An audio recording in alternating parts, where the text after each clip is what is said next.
100% Italian. I'm going to show you how I make my lasagna. These are my viral sauce and meatballs. You can find the recipes on my food tab. I have these ready.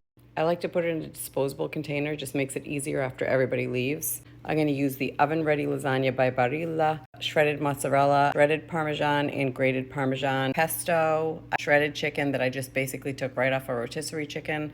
I have ricotta cheese and eggs. I have ciliegina, which is a mozzarella ball. So I'm going to cut the ciliegina in half. I can also use the mozzarella log. I just don't have one right now. I'm going to mix the eggs into the ricotta just to give it a little bit more substance. My ricotta blended with the eggs. I've got my mozzarella chopped, and I actually took about 9 or 10 meatballs and I just rough chopped them. I could have made baby meatballs, but I wasn't going to do that. So this will be fun. I'm going to start with layering the bottom of the pan with sauce. Then we're going to layer the oven-ready lasagna on the bottom. If I have extra pieces, I just break it up to fill all the little pieces in. You're going to put some more sauce just to wet down the noodles. I rough chopped the chicken and took out any of the skin. We want this to be a nice binding layer. So I'm going to put a light layer of chicken and mozzarella to really get this bound. I have several layers of cheese, so don't overdo it on the cheese on any particular layer. Just add a little bit of sauce. And we're going to relayer our lasagna noodles, and I try to get them going a different direction. With the sauce again, have a baking brush to make sure that you get good coverage of your noodles. Oh, and this is the ricotta layer, and we're going to spread this out. Solid coverage all the way through. This really helps to bind the lasagna too.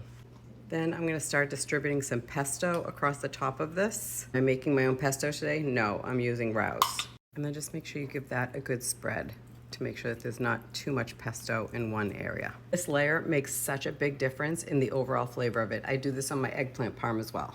Another layer of noodles, another layer of sauce. We did a meat layer, a cheese layer. We're going to go to another meat layer, and we're going to actually put all these meatballs on there. Top this with shredded mozzarella and a little bit of Parmesan cheese.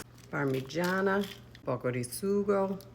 Put that all in. Get the next layer down. It's like Tetris. Make it any way that feels right to you. Wet the noodles, and we're going to go into our last layer, which we're going to make mozzarella cheese to really bind this and get this all nice and gooey and yummy. Spread out my ciliegina for the fresh mozzarella. I'm going to put some shredded mozzarella on top of it. Just wet down this top layer with another layer of sauce. Just brush every layer through. I just feel like when it cooks, it stays together better. We're gonna use the rest of our sauce and really wet down this final layer. I'm gonna top this with a final layer of mozzarella and then a nice sprinkling of Parmesan cheese on top. Sprinkle it with olive oil, and I do use the good stuff. Now you're gonna cover it with tin foil, shiny side down. Let this cook for about 45 minutes, take the tin foil off, and we're just gonna put it under the broiler to basically bubble up the top cheese. And here we are, this super yummy goodness. Check this out. So incredible. Smashed it. Buon appetito.